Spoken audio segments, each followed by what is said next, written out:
Good morning. Hi, Viv. Good morning. Good morning. Good morning. Wow, a marathon in town.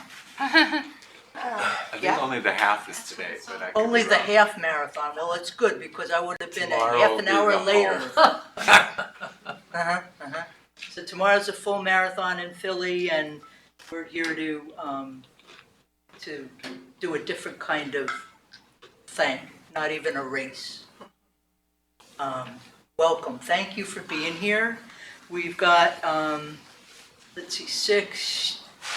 How many of us are there? 10, 16 or so participants, 2 folk on tech, and I don't know how many out there in the rest of the world, but there were about 15 who were pre-registered for the live stream. Very nice. Yay! And if you're on, welcome. We're going to be interested in hearing from you shortly. So we're going to be talking today about faithfulness groups. Marcelle has been instrumental in bringing these to Quakers, and I personally have benefited from the process for, 15 years or so. And there are other people in this group that have as well. Faithfulness groups known as faithfulness groups, as mutual accountability groups, as anchor groups, peer groups. There's a lot of names, but a rose is a rose. So what we'd like to do this morning is just take a moment to settle some more, and then Lynda Black, Marcelle and I will be the lead co-facilitators, but you're all here to help it to happen. So thank you for being here. And what we'll do after that moment is hear from Lynda about how you would introduce yourself, and here's a sneak preview if you need one. Can I ask a question? The people who, do you know the ones who register online, do you know where they're from? Like, are they from North America or around the world? We're going to hopefully hear from them, Francis. Okay. So if what we can say is, if you're live streaming, welcome, and please go to the chat on the live stream for the YouTube. Say your name, faith community, maybe for you, where in the world are you? And your pronouns and one word for how you're doing right now, and we'll hear that from Alex and Helix as we continue the introductions that Lynda will facilitate us in. So a moment for centering and prayer.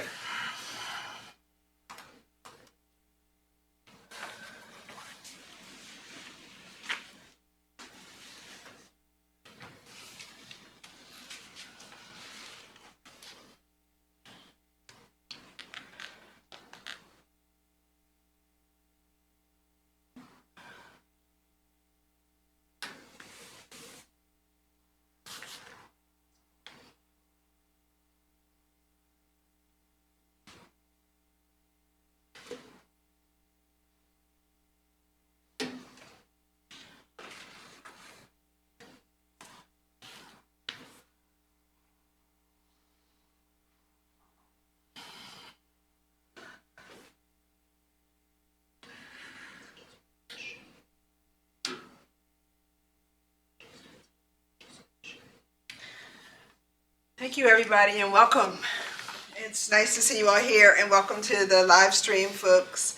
So if I can start, we can start with this side of the room. If you would share your name, your faith community, your pronouns, and just one word about how you are this morning, please. Thank you.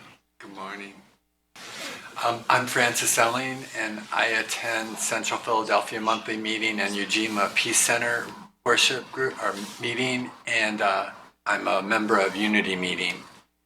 And my pronoun is he and him, And I'm excited about today. Can we hold a second? How are we doing with the mics or not? I think we're sounding good. I can hear you very clearly. Great, thank you. So here we have a birthday girl. I'm Kate Bregman. I'm a member of Central Philadelphia Monthly Meeting. My pronouns are she, her, hers. I'm so grateful. I'm Dana, and I'm a member of Central Philadelphia Monthly Meeting. My pronouns are she, her, hers, and I'm thirsty. My name is Reba, and I attend the Central Philadelphia meeting, she and her, and I'm glad for today. My name's Lola. I'm a member of Green Street Friends meeting. I use she, her pronouns, and I'm also excited. I'm Berta. I'm a member of Central Philadelphia Monthly Meeting. I actually prefer my name Berta to pronouns, but I won't take offense at any ones that you use. She, her, they are fine. And I'm excited. I'm Martha Kemper. I'm a member of Abington Friends Meeting, and my faith community is also heart-centered in the Friday morning Evergreen Worship group. My pronouns are she, her, and one word would be surprise.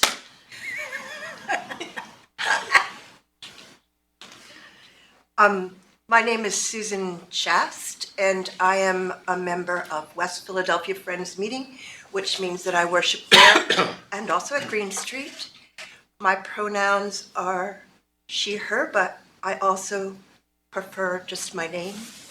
And my word is happy, and type happy. I'm Tom Volkert.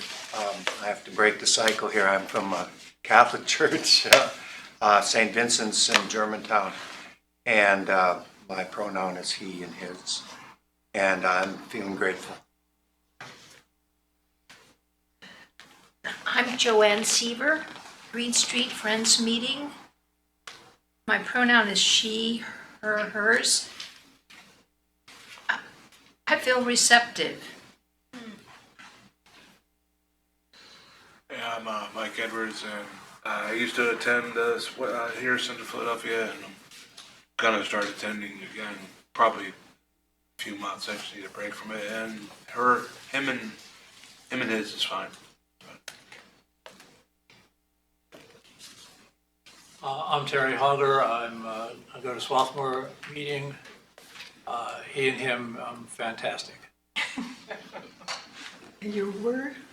Fantastic. Oh. Thanks for asking.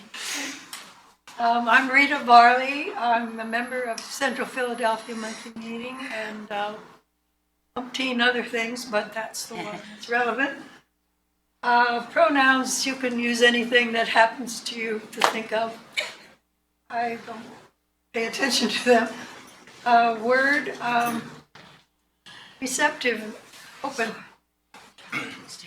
I'm Paul Whitty. I'm from St. Vincent de Paul Church in Germantown, along with my friend Tom. My pronouns he, him, his, and you can call me hey you too. I'm open. And I'm Marcelle Martin. And my meeting is Swarthmore Friends Meeting. She, her, hers, and I'm excited to be here.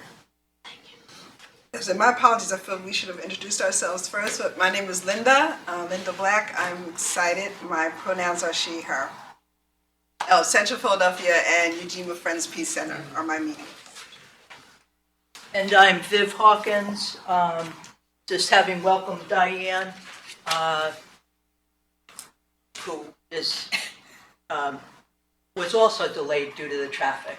Viv Hawkins, a member of Green Street Friends meeting, and Quaker X, which is not terribly active right now, but pronouns she, her, hers. One word right now is grateful to be here.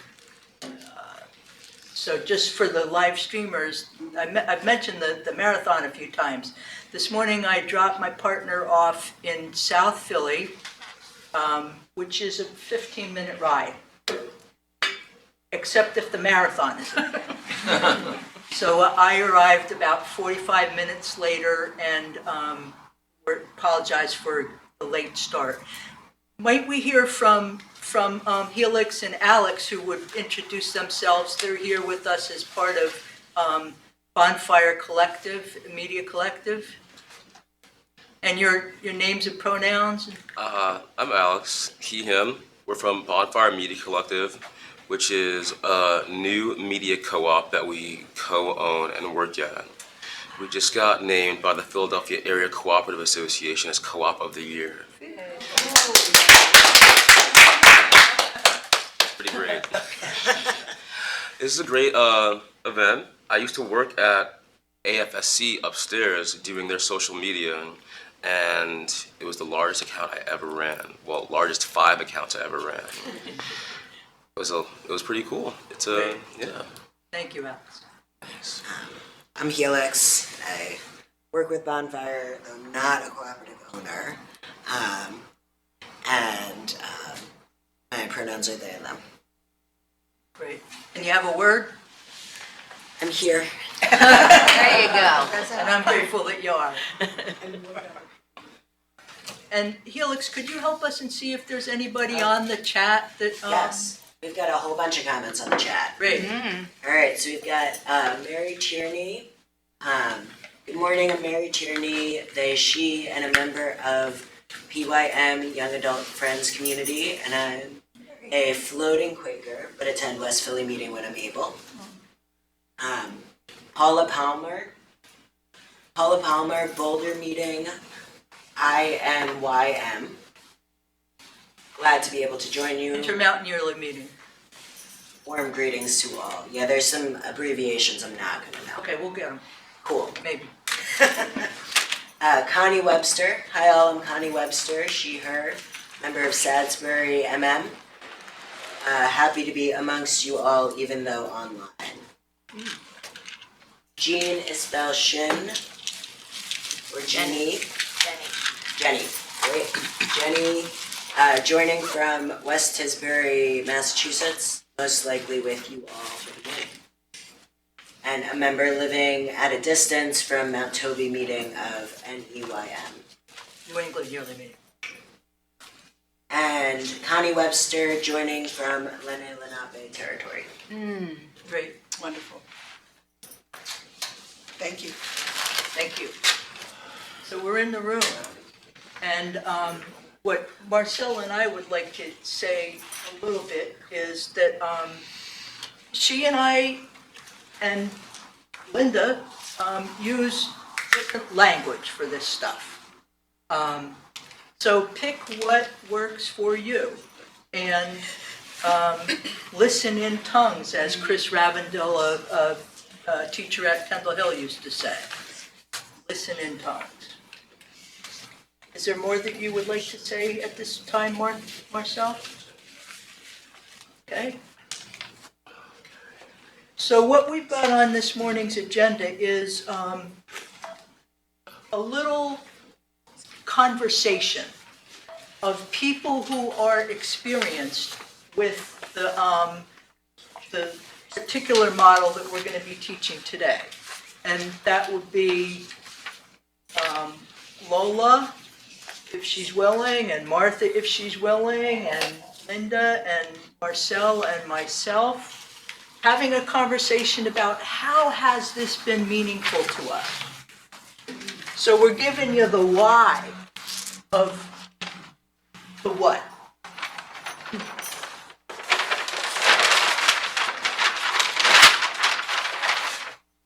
don't know if it makes sense to come up here and have a little conversation. We could pull these side chairs in. Okay. And the things on which we're going to speak are, how have your experiences in a faithfulness group or a mutual accountability group, or whatever it is that you've called it, served you, served your ministry, served your community, served your relationship with the divine? How has your experience differed from other forms of support? So, there's clearness committees and all kinds of other opportunities that you might engage with. So let's take served you for starters.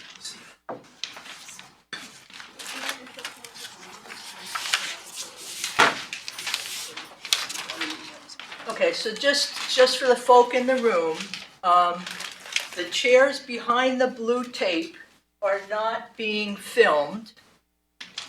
The chairs outside of the blue tape, if you're gonna sit in them, we're gonna need a photo release signed by you, okay?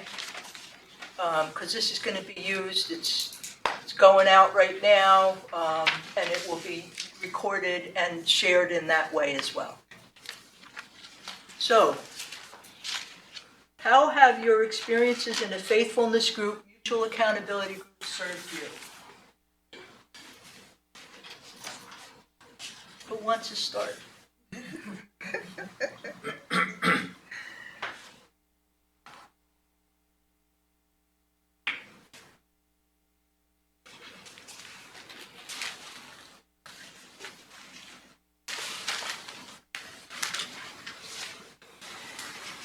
I think my experience in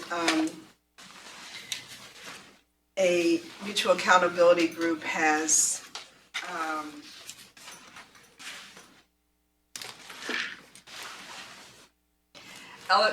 elevated me in a number of ways. I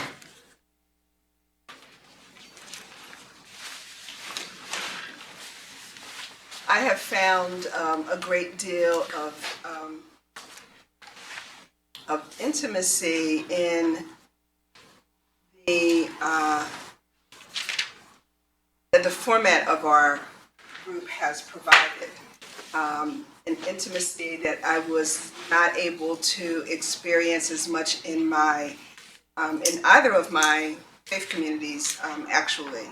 And I'm really thankful for that. My group is a group of 4.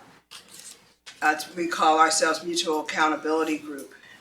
In addition to that, I believe that my group, what my experience has been is that it has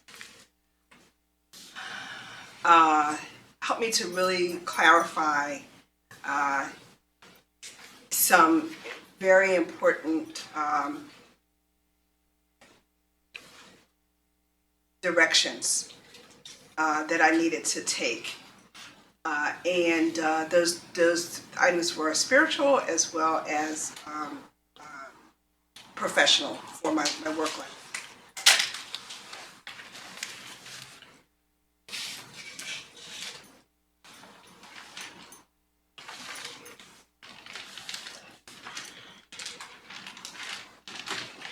For me, I've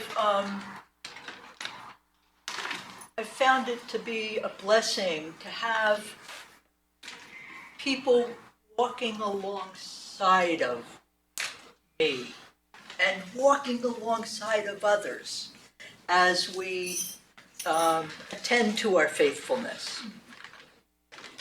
Oftentimes, you'll see as we get into this model that there's an opportunity for a person to be the quote focus person.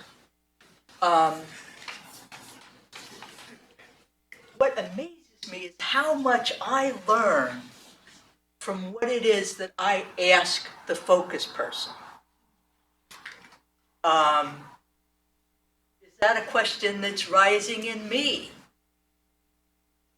And I hadn't thought about it because it coming at me might feel too direct. But that other way, so having a companion or a set of companions over time.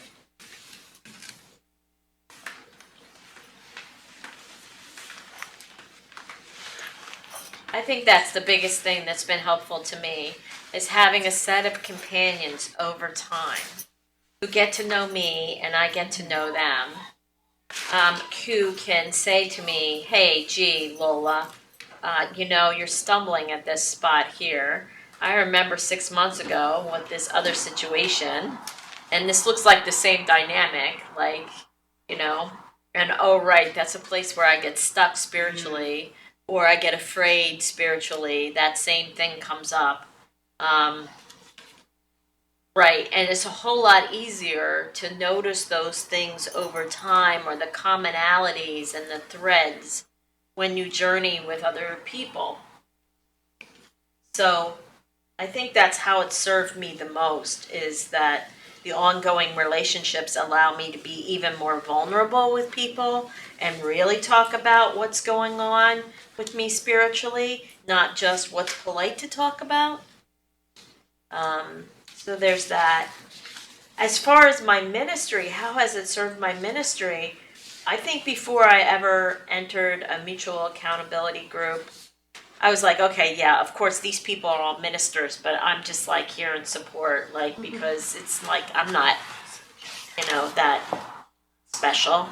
And over time to sort of recognize that I am a minister and I do have a ministry, and God does work with me and through me, and that is actually does a dishonor to myself and to my relationship with the divine to downplay that, or to imagine, or that it doesn't exist.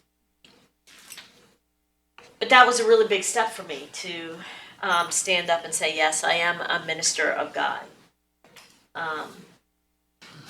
So we're just focusing on the. Oh, I thought we top were for going now, down but the list, so I'll be quiet for a while. We'll come back. Uh-huh. So I would call the group and groups that I've been in, they had different names, but the word that resonates the most is faithfulness groups.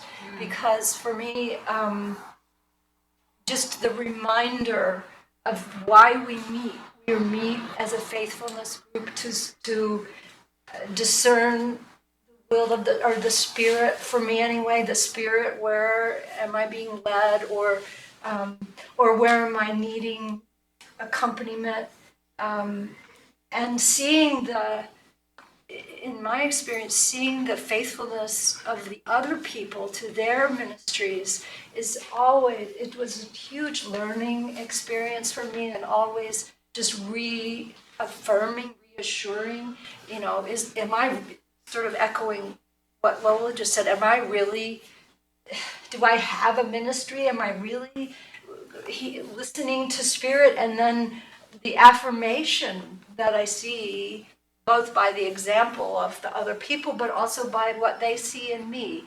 There's an affirmation that I have felt that has kept me faithful all these years. So that's something.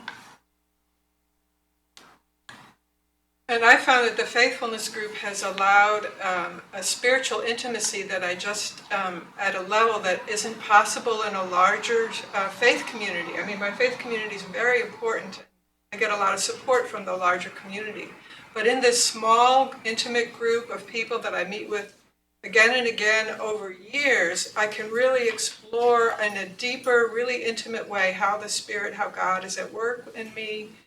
I can speak about the things I'm afraid to speak about, and they can help me look at those and really explore what's going on. As Lola said, they can remind me if I've gotten clear, God is calling me to do this, and 6 months later they're saying, why haven't you taken the next step? What's going on? I find that something sometimes happens in the faithfulness groups that we really go to a deeper spiritual place. So in the spirit, so that whatever we say, we can go deeper when we're doing this together. And so, like others have said, when someone shares their efforts to be faithful, something like vibrates inside of me and resonates. It's like, oh yeah, that's what it's like when God calls us, and I'm part of that in some way, even though that's their call or their leading. I can feel that it's not an individual thing. We're in this together. So, how has this served your ministry, community, your relationship with the divine? And I'd like to start in some way with that. And I'll go with the community piece. For a period of time, blessed by Central Philadelphia, where I have been a member, the meeting provided what it calls a spiritual accountability group. And that is a setting where a single person is the focus person ongoingly. What we're going to be looking at is an opportunity, it's sort of like surround sound, with that resonance. Different people have being in the focus position. Well, Central Philly is a really fertile meeting, and a number of people carry ministries there. Berta does, I do, Francis does, and serves on a committee. Rita, everybody in this room from Central Philly has a ministry, and I would venture to guess that the rest of you do too. But what happens when you have a whole constellation of people around everybody in the meeting? You're always at a spiritual accountability group. Well, what if you combine that? So that's what happened at Central Philly at some point with that. I was a single focus, but then 3 more people came into the mix. And now we were focusing on 3-4 ministries in the time that a single would. So it was like watering the seedlings or something like that, or tending the whole forest instead of paying attention to a single tree. And I believe that has served the committee, the group, the meeting, the community, and our shared relationship with the divine, to get to know another in that space, as has been said. Who is it that said you take 1 step towards the divine and they'll take 2 steps towards you? Well, darn, we're in a marathon, running towards each other.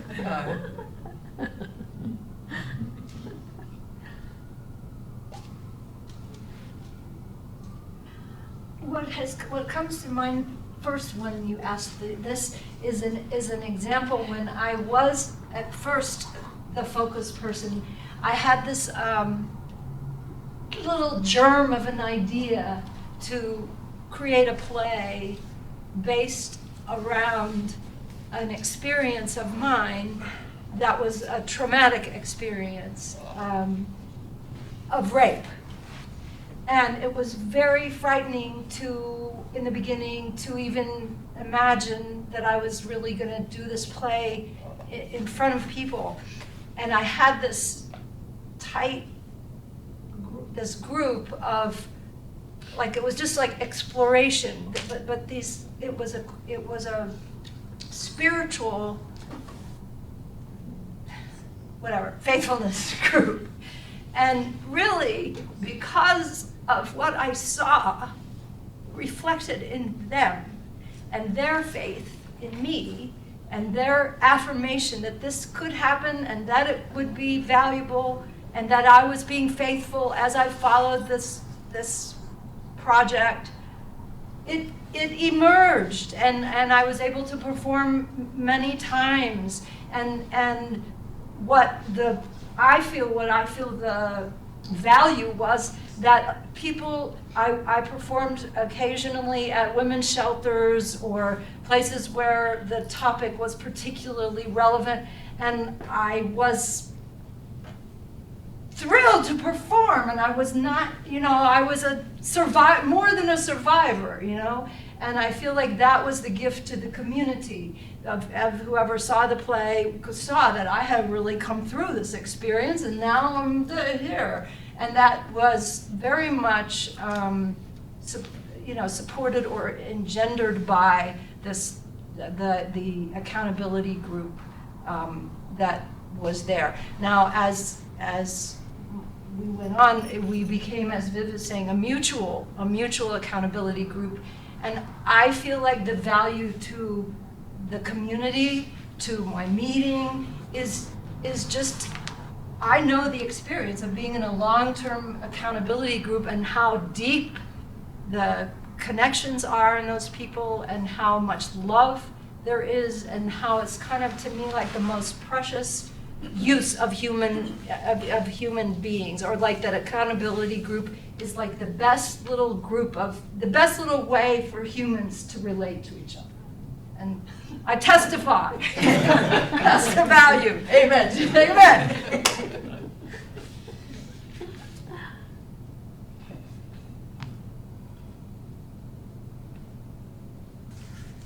Well, I find that the faithfulness group is sometimes brave for me in ways that I hadn't considered. And they ask me to sort of go beyond. I might come and I say, I feel God is asking me to do this or to talk about this, and they'll say, whoa, I just heard you say that. Say more about that. And then it's like, I realize, oh, there's more that I'm being asked to do than I've really looked at yet. And so it's a gentle way of drawing out that encourages me to go beyond the safe limits that I'm trying to keep around myself. And I think that that certainly has served my ministry, and mine is a ministry of spiritual nurture to individuals and communities. And I think it has served the community in asking me to do more and to go farther or more courageous than I would have been otherwise.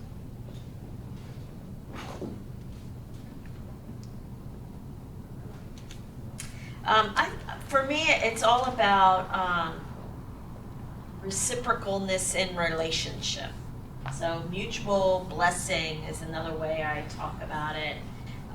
That for me, God lives in relationship, and as I've embraced the spiritual accountability groups and being in these deep mutual relationships, and God for me and the divine blossoms there, it travels with me when I'm in my faith community.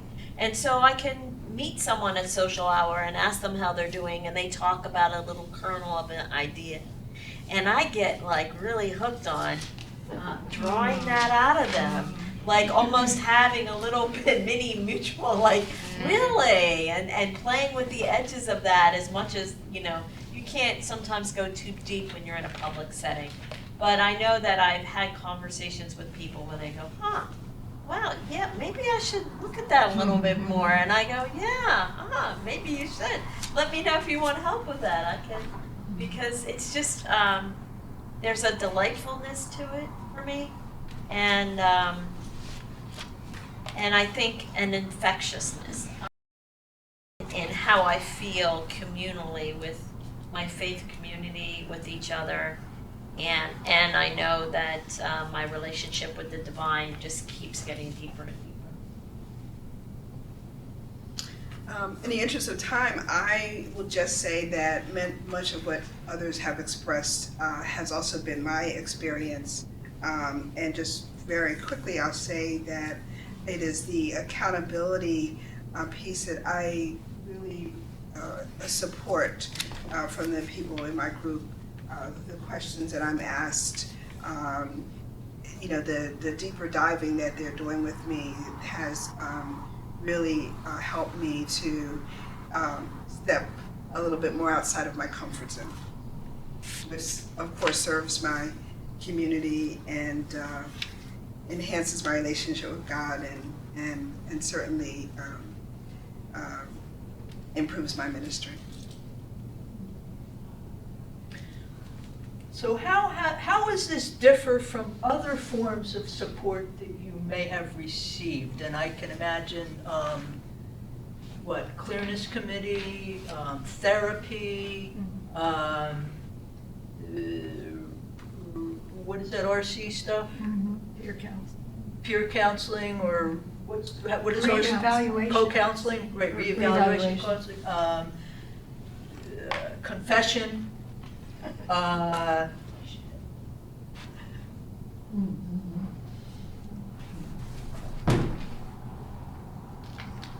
Small faith communities. Pardon? Small faith communities. Spiritual practice sharing groups. Right.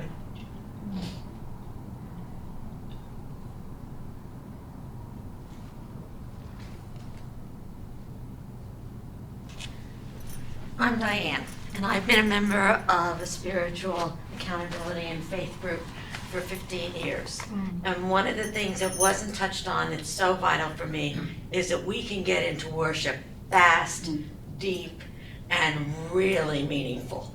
And, you don't have to worry about people coming in and out or being a popcorn meeting.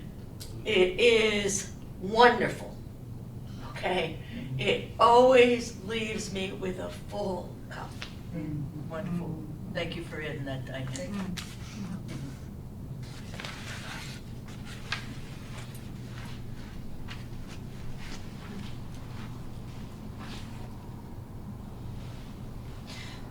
Lola alluded to something before, and that's the ongoingness of it. So patterns. Where does Viv tend to hide out? And where does Viv tend to come out with her dukes up? And how might the dukes soften? And how might the hiding out be invited? And one of the exercises that we're going to step into a little bit later talks about that, the gentleness of the dance. And when we get to know each other over time, when we can build up that trust in such a way that it would take a lot to break it, some powerful growth can happen. And I'm thinking about a recent session that I was in where some people might have thought my dukes were up if they didn't know us. And at some point in sessions with Marcelle and Martha, I would get there on the hassock with people, and we'd arm wrestle while I was the focus person, because it allowed me to get that kind of energy out. And they knew that. And it wasn't something that I needed to hide. Viv, when you said where the hideout could be encouraged, what do you mean? Where I could be invited out of the hiding out. Okay. Okay, I thought that's what you meant, but it wasn't clear to me. Okay, thanks for, that's just one, how it's different for me, that ongoingness. Yeah, and I think with that ongoingness, there's this story, there's this film, there's this, the repeated of the characters gathering, but there's also, because there is a deeper level of trust and connection, I feel much more open to being challenged in a way where I don't get defensive. So, somebody can challenge me and I go, but my MAG folks can challenge me and I go, okay, all right, tell me more, or, let's explore it a little more. And I think that's really helpful in being faithful, because I think it's very easy in this day and age to be very dismissive of calls to faithfulness. It's a whole lot easier to say I didn't hear it, or I must be crazy for thinking.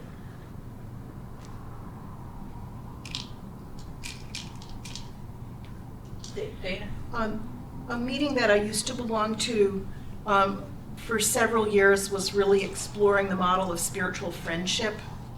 And we had a workshop about it, and then we were invited if we wanted to, get into a spiritual friendship. We were matched up with one or two other members of the meeting, and it was for those for whom it worked. It lasted for several years, and I think for some it's still going on now, 15 years later. But I'm wondering how this model differs from that. I'm not quite clear in my own mind about what the differences are, if you feel they are very different. Do you want to address that now, Marcelle, or? Well, let me just say in general about all of these other alternative ways, all these other different kinds of spiritual groups or spiritual friendship, which is really two people. They can all be very powerful and beautiful, and they can at times take you to the very same place. A spiritual friendship that is really focused on faithfulness can do the same thing as a faithfulness group, except that you only have two people and you only have that. You don't have as much input, you don't have as many different kinds of questions, you don't get to hear about other people's faithfulness enough. That's the main thing. But we're not here to put down any other kind of spiritual sharing group or anything. And in fact, I want to say that clearness committees, a practice that are widely used among Quakers, is a very, very wonderful spiritual practice, and can really take people, if you engage in it in a deep and prayerful way, it can really take people to holy ground where you see, oh my goodness, the truth of what God is asking for is emerging and it's becoming clear here. I have loved my experiences of clearness committees, but they're sort of one-time things. They're for a one-time decision, they're like a discernment, oh, there's a call coming, or something like that. And then I'm sort of,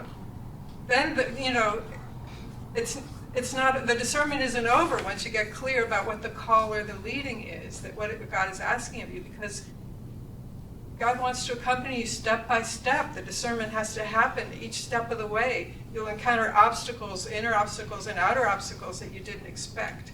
And your clearness committee isn't there. They've already met, they've gotten clear with you, but your faithfulness group is, over time, over years, helping to accompany you. And spiritual friendship can do the same thing.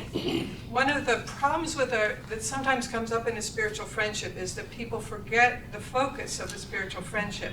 They forget that we're here to meet to talk about how God is at work, or how the Spirit is at work, or what are our leadings, how we want to be faithful.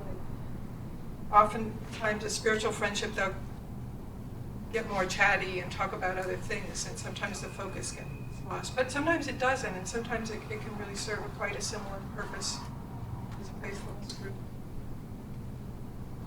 One way I see, I don't know many of these other forms, but one way that I see that the spiritual accountability, mutual accountability group is different from some other support in the world is the practice of deep prayerful listening for guidance of the Spirit, and then the question, the question that evolves as people are prayerful, and that's the discipline of what I learned, what we did, is about deep prayerfulness, and then the group asking a question that comes out of that. And that I still have questions that I've been asked they're not like facty questions. It's not problem solving. That's not a part of it. And what we have had in our group is gently, lovingly correcting each other, or however you want to say that, when that does happen. And that is a welcome thing. But so the deep question is seeking through those questions.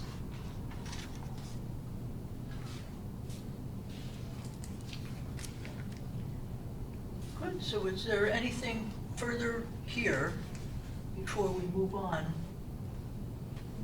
What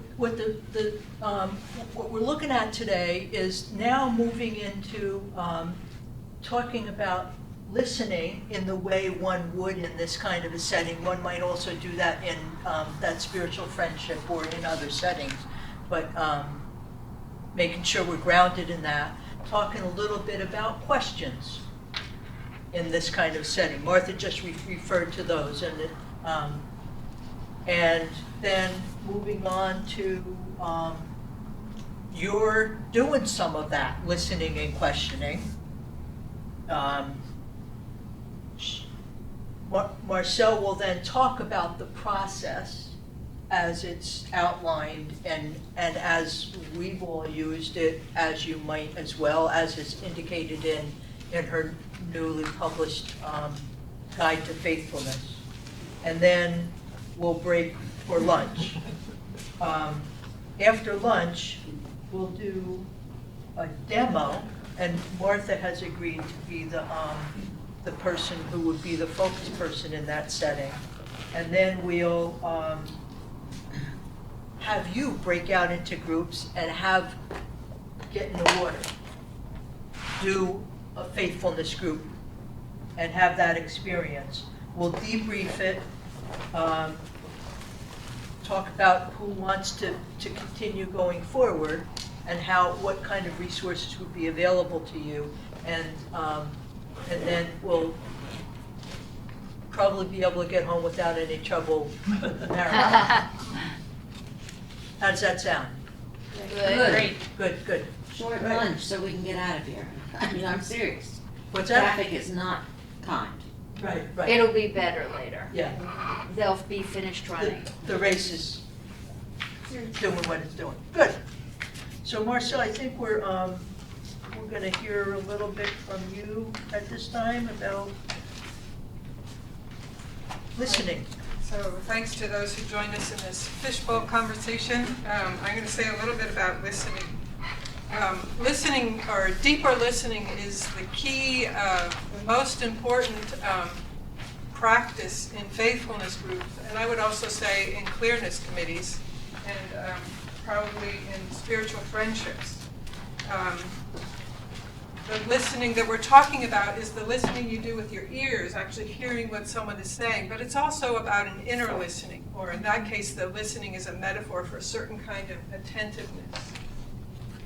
And the listening that we do is to another person, the person who's a focused person. We're primarily listening to them, not giving advice, not giving interpretations, not solving their problems. We're listening and drawing out from them the knowing that they already have. Through our listening, we're listening to others, we're listening to ourselves. In a faithfulness group, we learn to listen to ourselves in deeper levels of ourselves that we may not often pay attention to. We listen to God, or to the Spirit, to Christ, to the light, to how we are being guided by guidance that comes from God and the Spirit.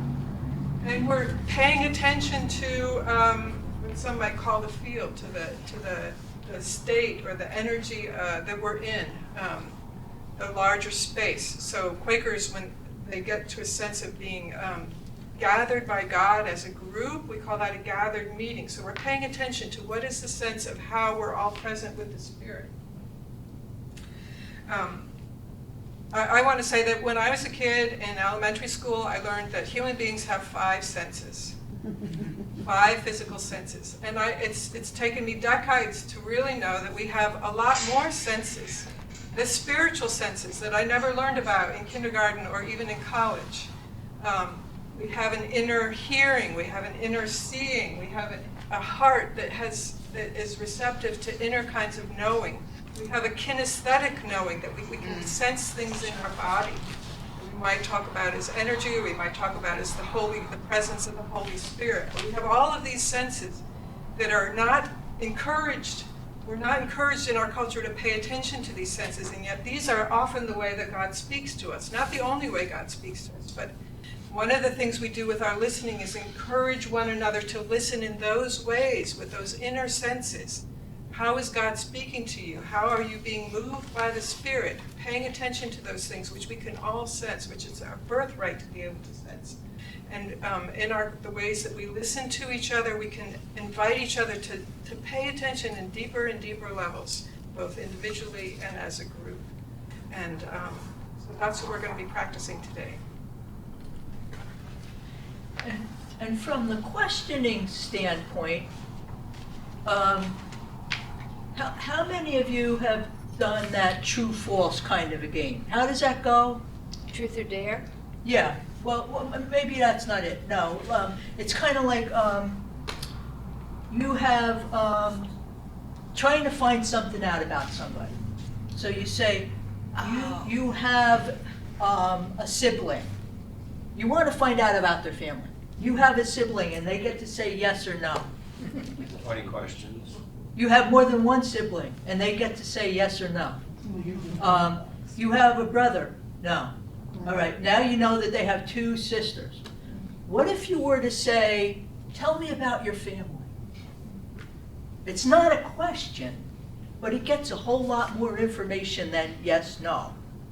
So that's one of the things about the questions, is open-ended questions. Oftentimes questions that start with a what or a how. Get you a lot more information. Now, part of what you heard as this group talked was there's support in these faithfulness groups, and there's challenge in these faithfulness groups. And Viv might live a lot over here on this challenge side, but if Viv is challenging with somebody who would prefer support, what happens? Not much. Shut down. Right. So those questions need to be sensitive to who you're asking them of and what you're asking of them and at what point in the relationship you're asking them. So you've got a handout that talks some more about listening and it talks some more about questions. But right now I'm going to go off script and talk a little bit about how both of these work. So Marcelle, you're going to come back to your page one. So some of you might be familiar with this model that I really appreciate. It's called the Johari window. And it's named that because this guy named Joe and another guy named Harry created it. But I recently found some new stuff about Johari's window.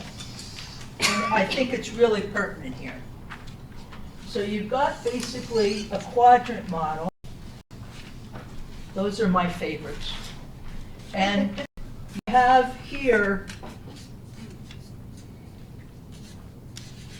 stuff that is known to the self. So in this demonstration that we're going to do, Marcelle's going to be the focus person. It's stuff that, Martha's going to be, it's stuff that Martha knows. Okay? And then over here it's unknown to self. Martha doesn't know it. Here we have stuff that is known to others. So both Lola and I talked about those patterns. Maybe I'm not aware of the pattern, but somebody else looking at me says, Viv, you're doing it again. So that would fall here. And this is unknown to others.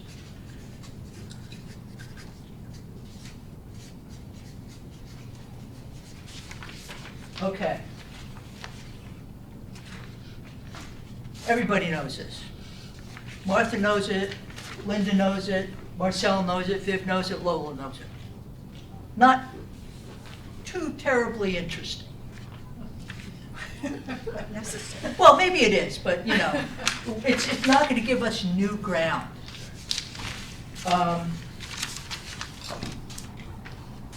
Unknown to others and known to self. Secret. It could be secret. Secret. No way in heck am I gonna let you in there. Even after 25 years together. But don't worry, Lola, there's not anything like that. Well, Lola and I are partners in, but what about right here? This part between unknown to others, known to self. Unrevealed. You could reveal it. Yep.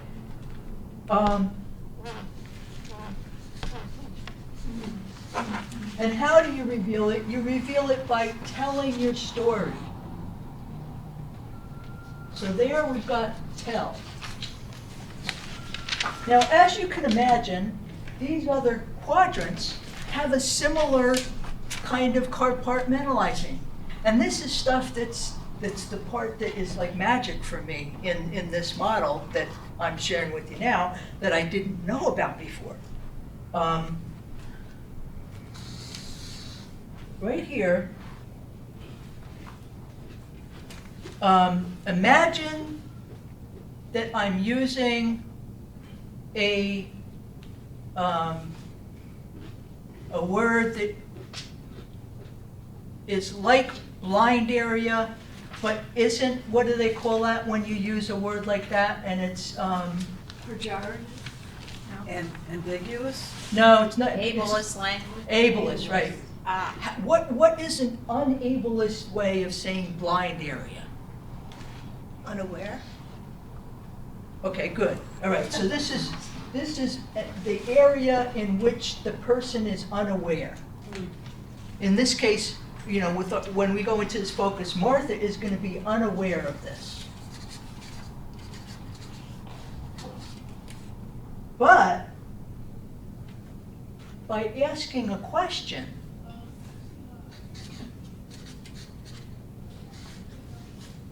she may become aware. How many times does that happen? Anybody in the room? Anybody on the live stream? Somebody's asked you a question and you've said that aha. Yeah. That's what I think. So we're looking to open this up. Right. We're looking to open this up. Unknown to self, unknown to others.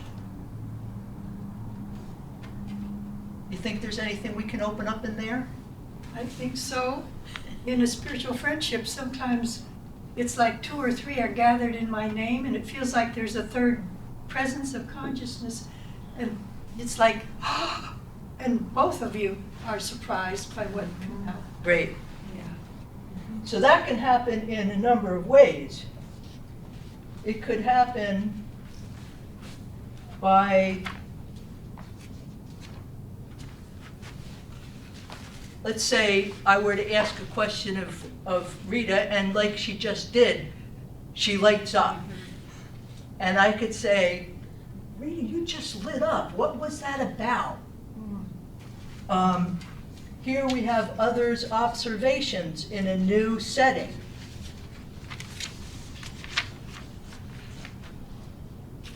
Rita could realize she just lit up, and I could see it. And here we are, we're sharing that observation together.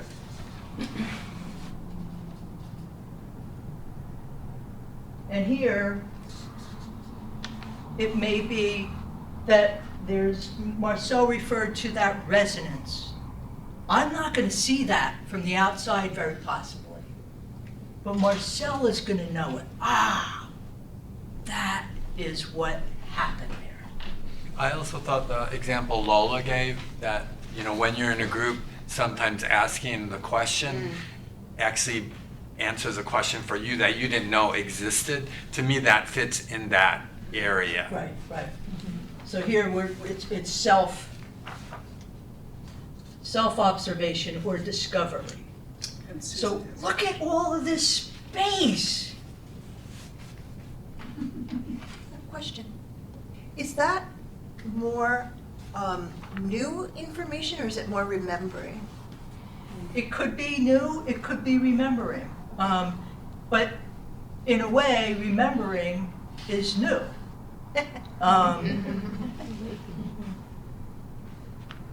One thought I have about it is that what you're calling unknown is unconscious, because in a deeper level we do know. That's why we can have the aha. It's like we recognize, oh, that's true. We recognize it's true because on some level we do know it, but it's, so I would think of this unaware, unconscious as that upper level. We're trying to bring into awareness that deeper knowing.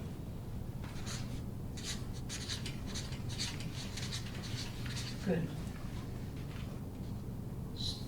Berta. Language that comes to me is a relational sparking, so that it isn't, it was there all along, but relationally and intentionally attending together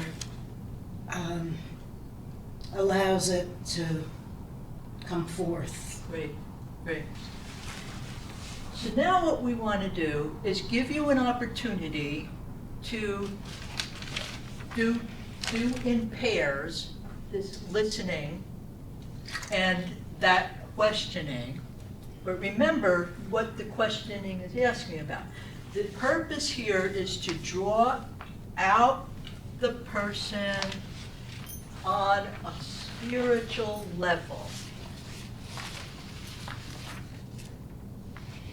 So we're going to ask you in pairs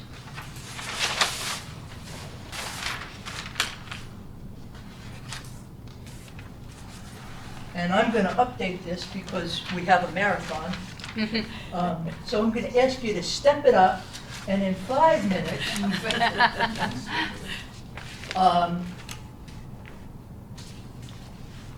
this is where we are next, right, Marcelle? And I'm in charge of this, right? Yes.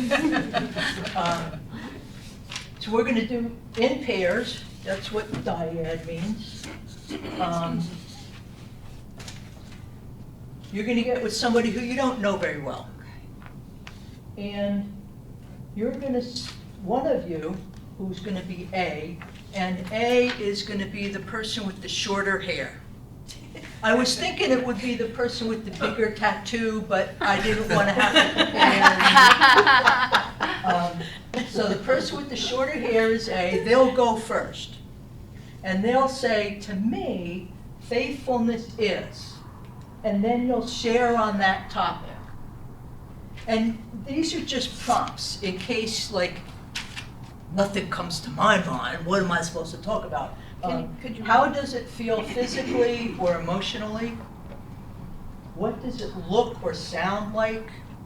Or whatever other senses we have in addition to the 5 that we were taught when we were children? In what ways do you know it? You don't have to answer those questions, but that's just there in case I don't have a way to start. So get in pairs, person with the shortest hair, and seeing Francis, I'm going to say, on your head.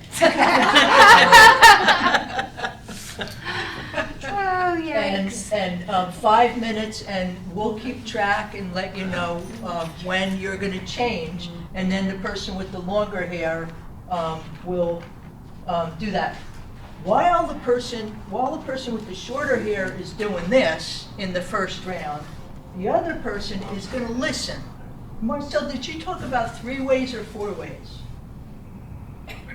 You're going to listen in all of those ways. Yeah. So you're listening to the other person. You're listening to yourself. If something they say triggers you, how do you let go of it so that you can be present to the other person? How do you listen to the field or to how God has you joined in that experience? You're going to ask powerful questions. By powerful question, we're meaning those ones that are what, how, things that are sort of getting at the heart of the spiritual piece. To draw the person out, to invite them to explore or discover, and to bring them close to the holy by whatever name you use. Can I ask for just an example of that? So I've got the shortest hair in my partnership, and I say, to me, faithfulness is trying to do what I think God is asking me to do. And the other person waits till I stop talking before they ask a question. So I might have a lot to say about that before I stop talking, but I also want to stop talking and give the other person a chance to ask me questions. Right. Any questions? Okay, so 5 minutes, and you'll probably hear a bong. You have chimes here.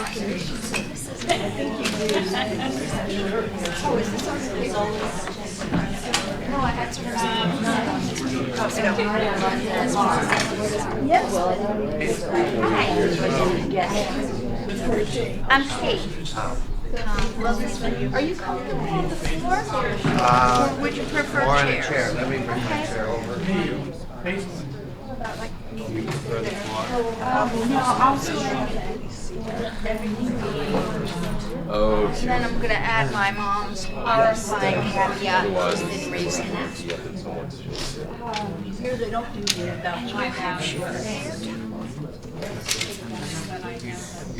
You do. I do, yeah. And much less.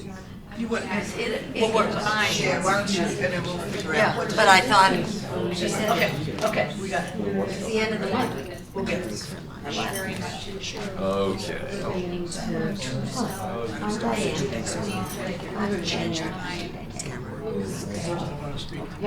I have the shortest hair, so I guess I start. What is He doesn't imply that you know. Yeah, I guess that's. You know, the words that. what I mean. So,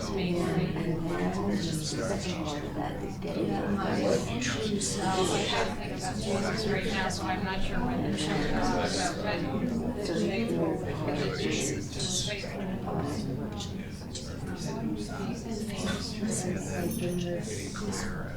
Reflecting on what it is in the relationship.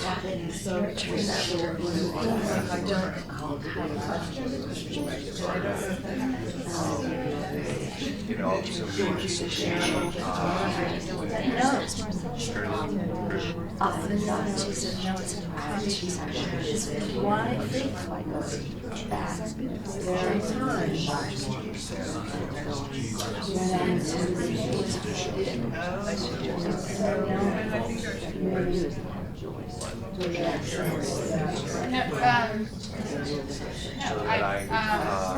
have some centeredness. That's what I find. Yeah, I think two things come to mind. So sometimes I thought I have to listening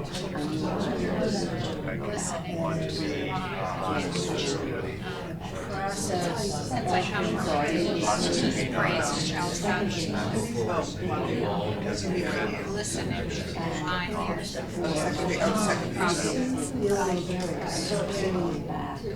There's also, So I haven't really followed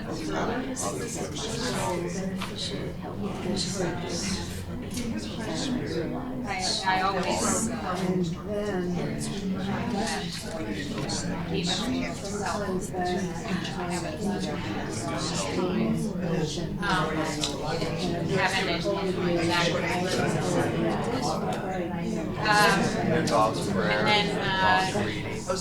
at work, 5 minutes tops.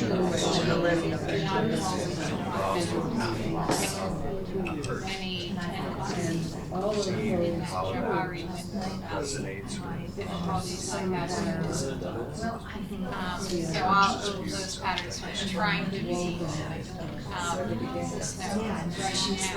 system right now. sense that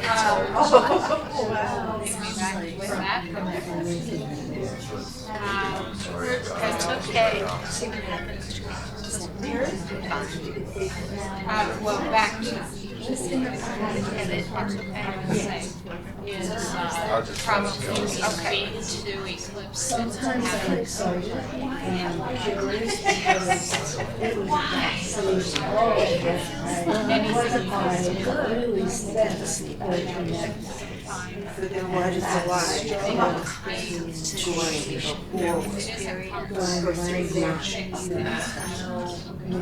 make it possible to Instead of keeping doing certain things, I'm Usually, it's so now we a can sense of being I at peace, a sense of being settled.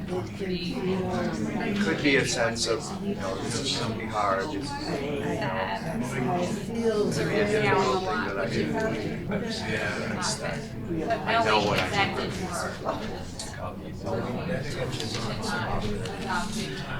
I had done a whole lot. Such an intensity. Forget and it's painful in that when it feels separate from around and not having language.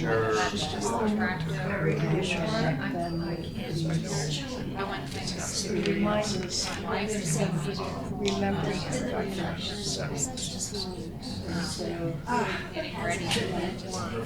that's very familiar. And I guess as opposed to kind of like worrying about it, Yeah, I guess whatever meaning. ruminating about I can see it. all those things were healed. It is meaningful.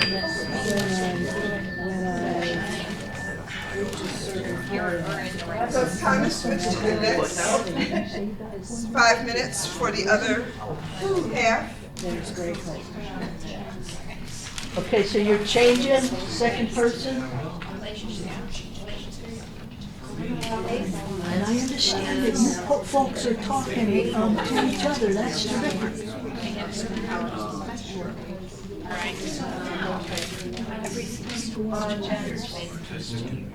There are things and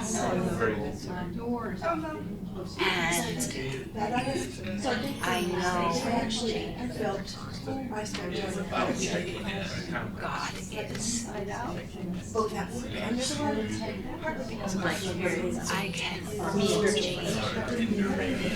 there are times and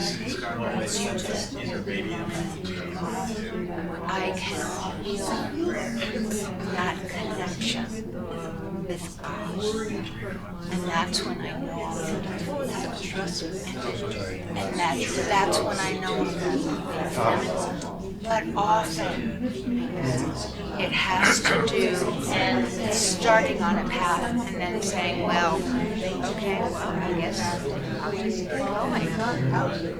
And hoping for the best. At times I know I'm being faithful because I might be walking from place to place.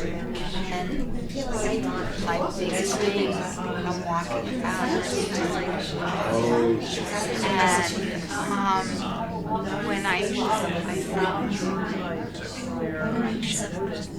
and of course I'm also involving dog carer, mom, dad, walker, in that loving relationship. And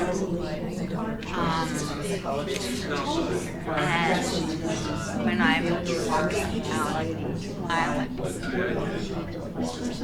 who just always respond back, and I feel that sense of inclusion.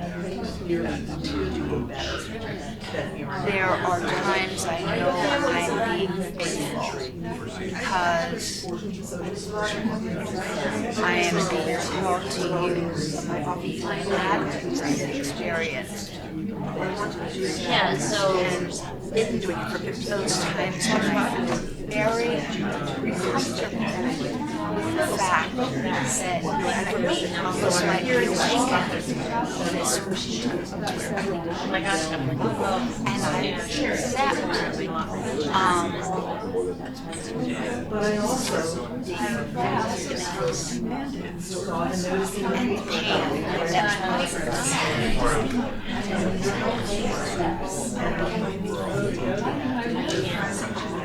like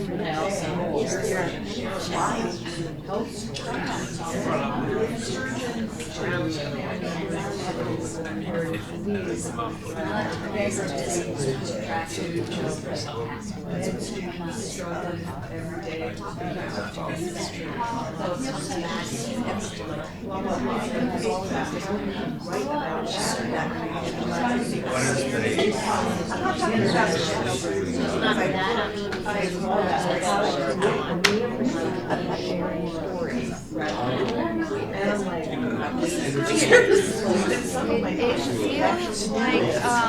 don't know. Me, like okay, I don't know. I'll just do my best and throw my hands. And then there are times when I know I'm on the wrong path and kind of do that. This is the way I feel. I just have it, and that's that. The uncertainty feels okay in a way, usually. Because I accept that I can. There is almost nothing. I mean, if you would. Your wife and daughter. Yeah, I mean, when you make the point, usually I have a G, exclamation point T. Once in a while, a question mark. Because there's, I have to, that if I have any desire for sure to hear this, I have to be I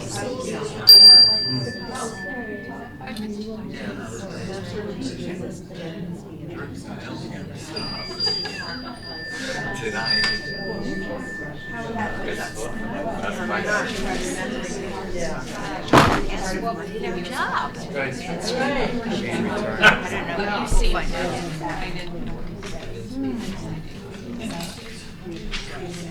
Why don't we gather again in the circle?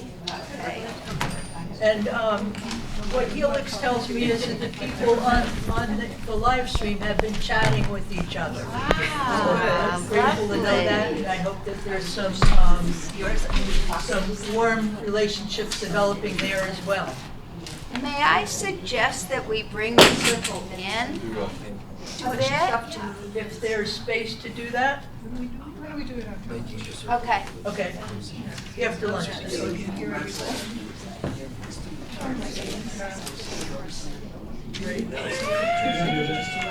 Right. So we've got a few people who weren't here, I think, when we first introduced ourselves. Ruth Ann has joined us, and Tricia. Yes. Welcome, welcome. And there may be additional people on the live stream. We welcome you as well. Due to the marathon, people plan and God laughs. So I know that when I pre-published the agenda on the website, I put up the top, this is what is scheduled. And of course, we're not on schedule, and we're perfectly on schedule. We're on God's schedule. So what we're going to do now is hear from you about what that was like to be in a listening and a questioning kind of a setting with one another in relation to the holy. What was it like? It was precious. Precious? And you want to say a little bit more about that? Precious is sufficient. Okay. What else was it? I found it a little bit difficult. What? Like I would have a question come, but then I'd be really listening intently, and it would go to another thing. And because I was listening so intently, that question would like go away. Because I can't sort of hold on to a question and listen really deeply at the same time. And so it almost like it filtered a little bit. The being present sort of filtered the questions a little bit. Great. And that's exactly what you want to do, is, yeah. What else? What you said, Francis, was exactly what I enjoyed, because rather than trying to hold on to my question, I have to remember this, I have to remember, I wanted to work very hard, and having just 5 minutes, I was able to do that. Stay very present with what was being offered.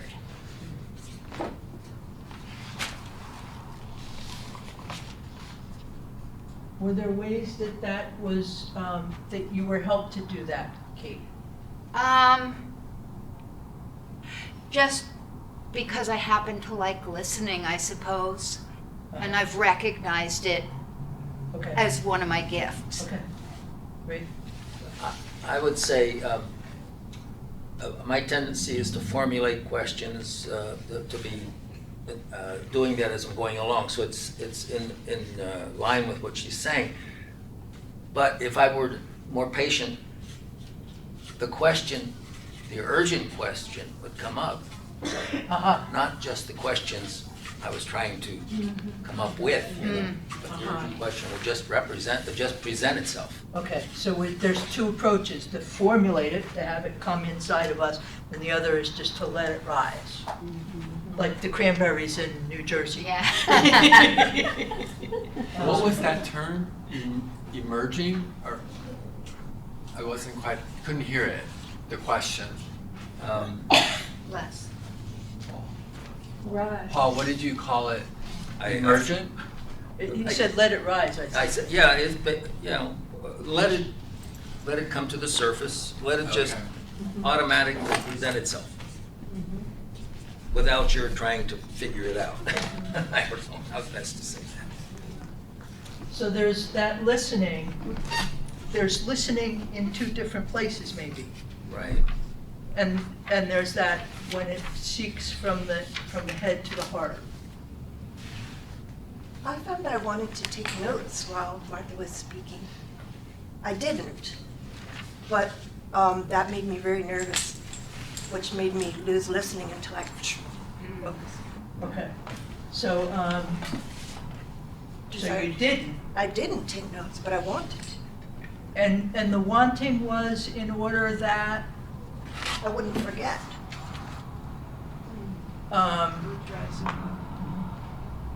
So, how do we hold both of these? And it might be just jotting down a word. Right. Jotting down a word, you said this, and could you unpack that for me? Or it could mean this or that. What did you mean by it? So it's okay to want to write something down. I would say so. There's some groups that I'm in, we write quite a bit. Others, it's not done. So figure it out. What does your culture call for? When I feel like that, when I feel like I want to ask a question, but it might just be my intellect and not my sense of where the spirit is taking us. Just like when I'm in a meeting, I wait. Maybe that'll be an afterthought, but it's not meant for the meeting for worship. And so I find myself just gently asking myself, is that a question for right now or for later? But there's also an element, I know what it's like to worry that I'm going to forget something important. I know what that's like. And there's something in me that can take a back seat to the divine. There's something in trusting the process. this process to say, if the Spirit wants me to ask that question, the Spirit will bring it back to me. I trust the Spirit. Now I'm back, I'm present. And the quicker I can get into that place, in meeting for worship, or in a spiritual friendship, or in a group, quicker I can get to that place where this is about what the divine is doing. I don't have to worry. I'm not trusting myself. Right. I'm trusting a divine process. Right, right. And I hope I'm not talking too much, but I just am That's so fine. happy to have come to this little realization. Did anybody have anything come up in them I did.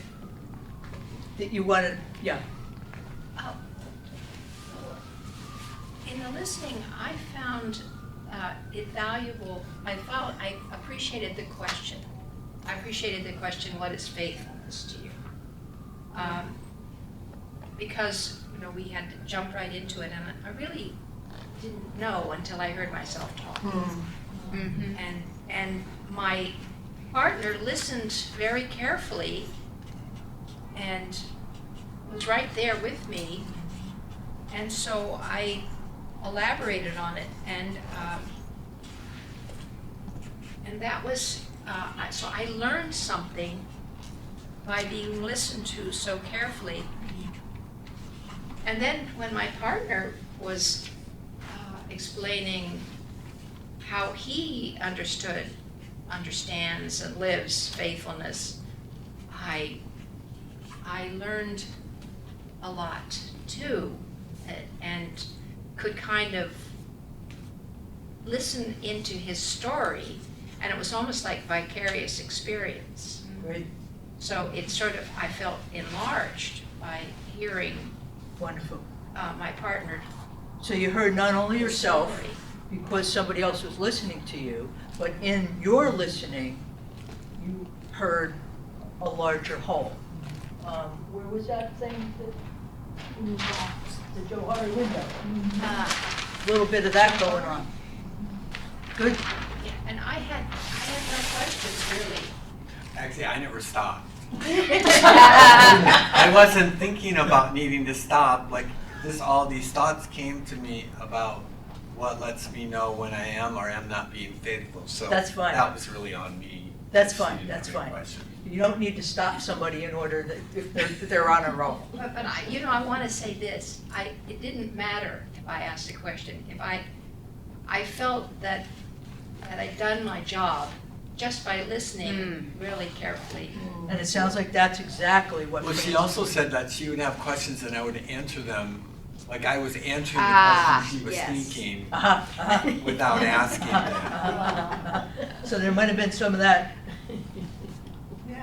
stuff going on. Yeah. Viva. Yeah, without, in my partner's story, the term support was coming up. And without actually distracting me, I realized at the end, as we ended, that I thought, I wonder what real support is. So even though it was her story, but unusually for me, I did not feel distracted to, examine myself. But as we ended, and I realized I wrote that down for myself to examine. Great. So I heard that term, but that was an interesting. So would you So I realized for myself, I wonder what real support is. Using that without, the story even being important, the word. I wonder what that really looks like for me. Great. We just had, part of it was relaxing and not letting go of the idea, I gotta do this right. Great. So remember that Spirit is there with you, or however you define that holy, is present and is walking with you. And if you think about how another person might listen to you, it's like, you're doing it at a much better rate than that, so, good. Can I just add something? what, in regard to the concern about listening and then trying to sift through and hold on to our questions and all of that, I think very much in agreement with what, I'm sorry, what is your name again? Yes. Ruth Ann. Ruth Ann, is I think that there's a fine tuning when we are really sitting with Spirit and turning this exercise over, that there's a fine tuning that Spirit is doing. And so instead of us trying to make sure that we're remembering or holding on, that Spirit is fine tuning the information that is coming to us, the information that we are hearing from the person that we are listening to and what we are receiving. And that those questions, the information, the things that perhaps you both need will come forward in that listening experience. So I really trust that what's happening when we turn it over is that there is this I'm thinking of fine wine, the process that wine goes through. I can't think of the word right now. Aging. There's another word. The sifting, the fine tuning. That is all the exercise. That is all that the Spirit is doing in that time, and that when we turn it over, we will both, everyone involved will get what is important, and it may not. You may not get what is for you at that moment. It may come to you later, after the exercise or after the faithfulness group, but it's about turning it over and allowing Spirit to really be a part of that exercise. Fermenting. Fermenting, that is the word. Thank you. So we're going to hear about the process now of the faithfulness groups. People on the live stream. So on the live stream place where you came, you got, you go to releasingministry.org, click on About, and click on the Releasing Ministry Alliance Ops page. Very probably where you came onto the YouTube from. There is the faithfulness group handout that we have here. And Marcelle is going to be working off of that. Okay, and so everyone here also has this 4-page handout, which actually is a few pages from this book, Guide to Faithfulness Groups. So this is the guidelines for faithfulness groups, and it talks about an overview of the process of a faithfulness group. I'd just like to say briefly at the beginning that I was introduced to this format for faithfulness groups while I was a participant in the Shalem Institute program for spiritual guidance. So this for people with a gift for spiritual nurture or spiritual direction of individuals. They created peer groups just for other spiritual directors or spiritual nurturers. And I was in one of those groups for 9 years, and another friend who was part of the group for Quaker spiritual directors at that time, Laura Melly, said, you know, this format would work really well for all kinds of faithfulness, all kinds of ways that people are trying to be faithful. And so we asked for permission from Shalem to broaden the format, and we've been working with it since then, 14 or 15 years, as first we called it peer groups and then more recently faithfulness groups. But I also want to say that this is a short version of the format that Quakers have used for a long time for clearness committees, and it uses the same skills as clearness committees. And so a lot of what I have learned about this comes from participating in clearness committees and also from teaching a class at Pendle Hill. For 7 years I taught the Discerning Our Calls class for resident Quaker, resident Pendle Hill students who were studying that, and we organized clearness committees, and there are skills you can practice that can help a clearness committee go to a deeper level. And those are the same skills that we use in these faithfulness groups.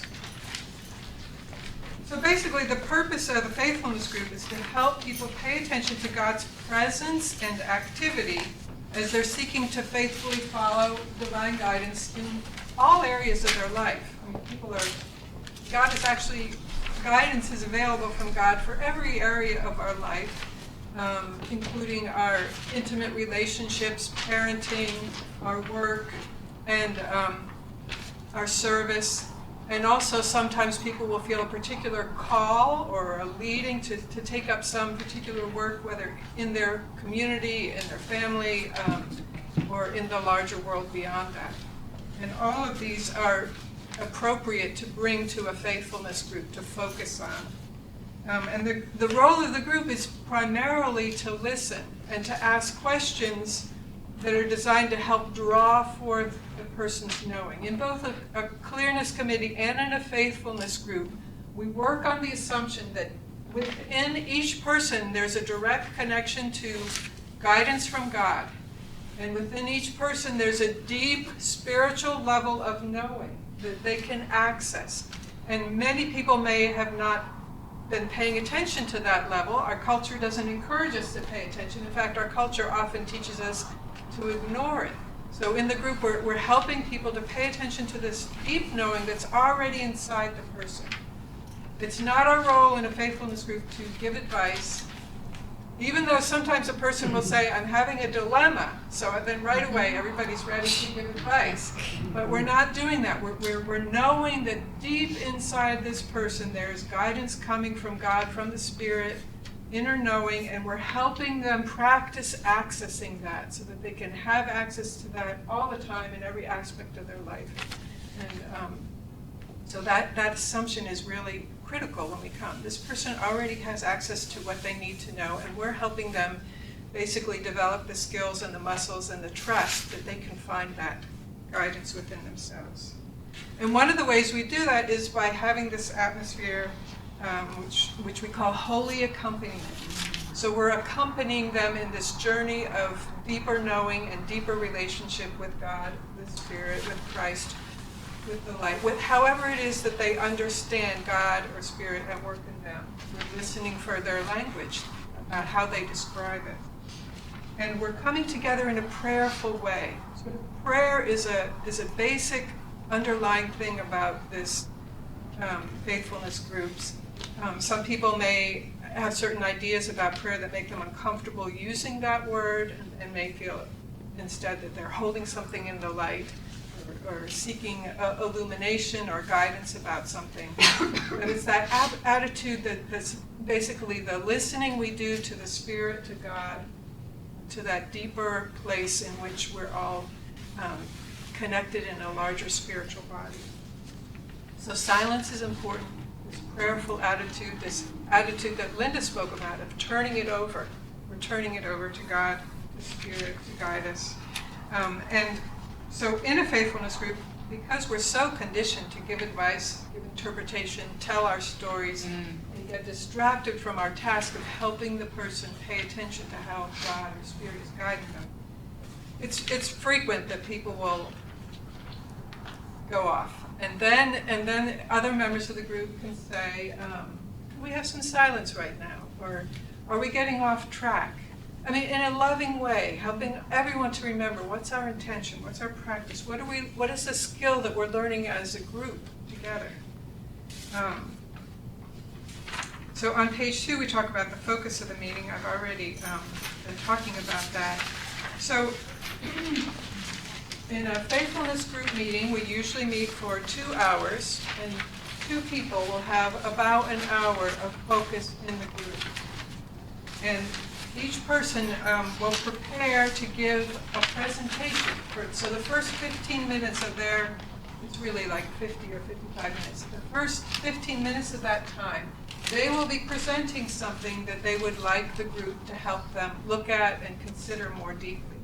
And so ideally, they'll take time in advance of the meeting to pray or hold in the light the question, what should I focus on? You know, what's the best way for me to use the time of this group?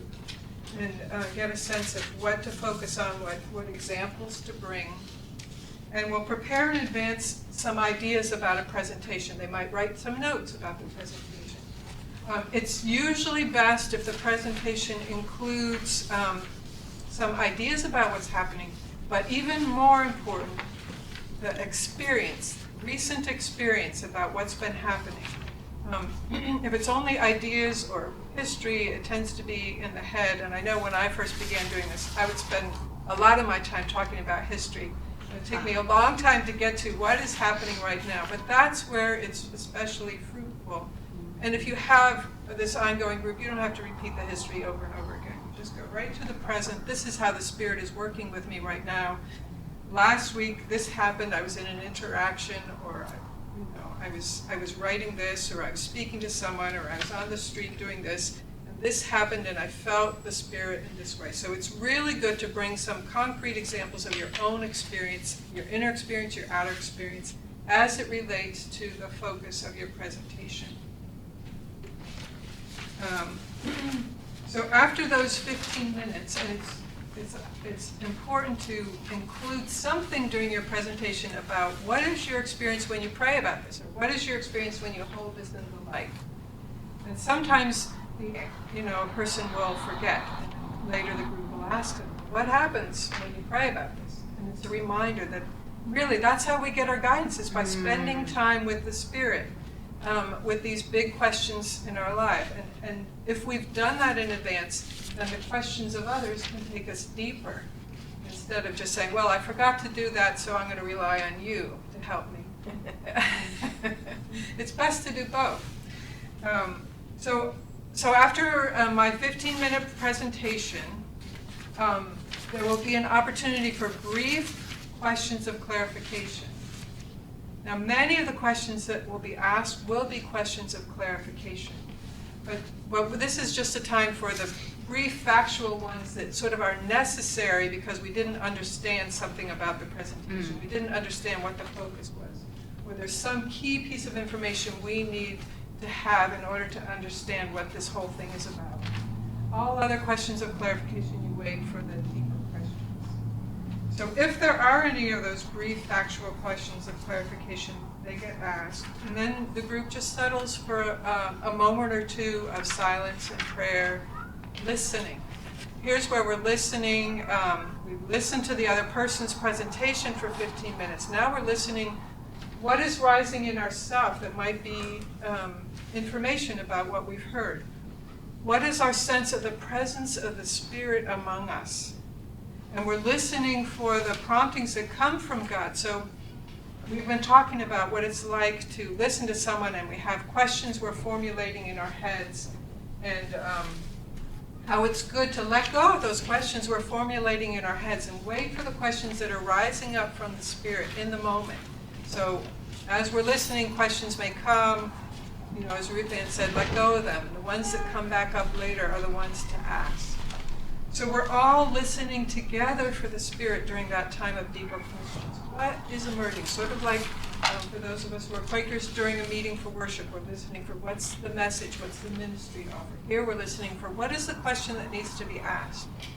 And we're also being aware that we're doing this as a group, and that the questions may come through somebody else, or that God is working through all of us. It's like a symphony of the Spirit, and we're each a different instrument, and God is using all of us to help something emerge that wants to emerge, some new knowing, some new understanding, some deeper awareness. The questions are meant to help people access that knowing that they have, that intuition. Oftentimes, it's good to ask what I call an evoking question or an evocative question. That is, questions that will help evoke that deeper knowing. So most people have already considered their situation with their minds, with their heads, with their intellectual thinking, sometimes going over and over it. And we're looking for that, the awareness that comes from a different part, which often speaks in images or metaphors. So we might be asking for that. Or is there any Bible passage or song that's coming to your mind? Is there a scene from a movie that's speaking to you? And has there been an image in the dream that's been giving you guidance about this? We're looking for those kinds of awareness that come from that different kind of knowing. We're also, and this is what we're going to practice next in pairs, We're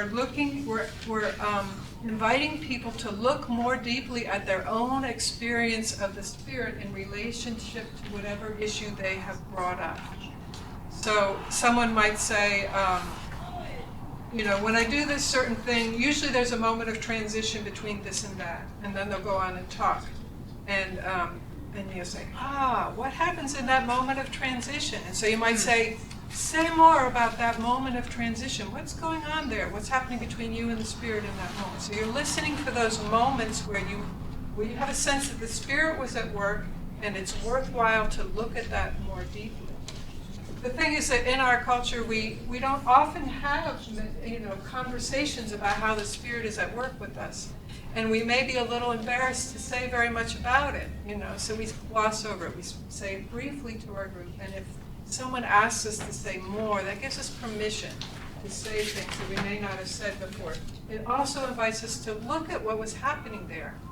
We may already know that something beautiful happened there, but if someone invites us to sit with that, look at it, feel it, that gives the Spirit more chance to reveal what was going on and to help us become more aware of how that guidance of God, of the Spirit, of Christ, of the light is with us, moment by moment.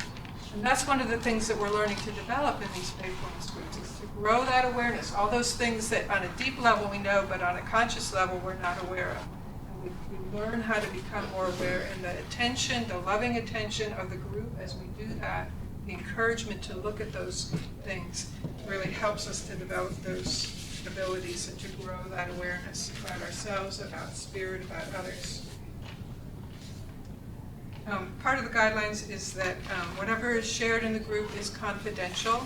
So people are sharing very intimate, private, spiritual experience.